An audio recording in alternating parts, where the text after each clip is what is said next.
हरे कृष्णा।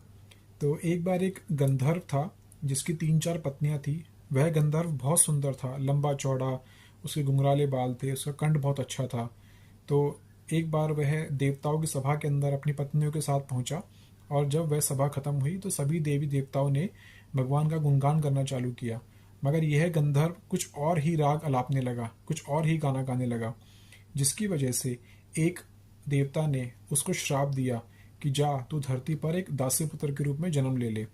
तो जब वह धरती पर गिरे एक दास्य पुत्र के रूप में, तो बाद में कुछ समय बाद उनके घर के पास गुरुकुल में कुछ वैष्णव, कुछ साधु लोग आए चतुर्मास में रुकने के लिए।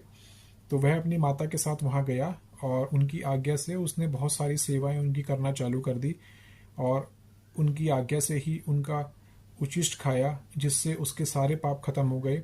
और जब भी वह कथा करते थे तो वो कथा सुनता था। तो ऐसे करते करते उसकी बहुत सुकृति बन गई। जब चतुर्मास का समय खत्म होने को आया तो वह देवता सारे ऋषि मुनि जब जानने लगे तो उनको उससे बहुत आसक्ति हो गई।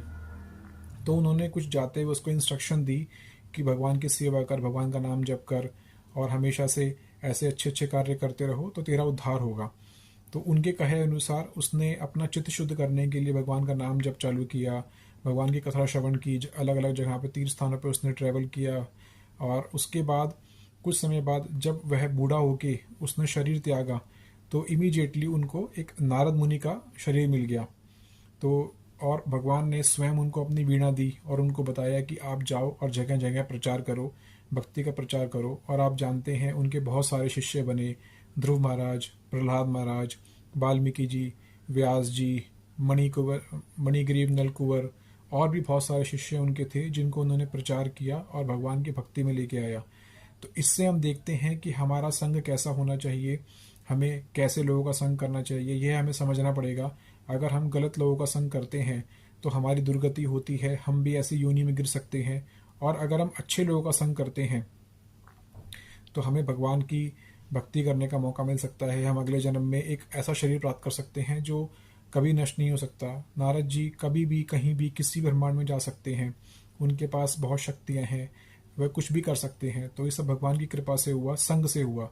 तो हमें ऐसे संग में नहीं रहना चाहिए जहाँ पे लोग नशा करते हों, किसी किसी प्रकार का नशा करते हों, किसी प्रकार का मांसाहार करते हों, किसी भी प्रकार का जुआ खेलते हों, किसी भी प्रकार का अवैध संबंध करते हों। इस तरह के जो ये 4 पाप होते हैं, ये मेजर पाप होते हैं।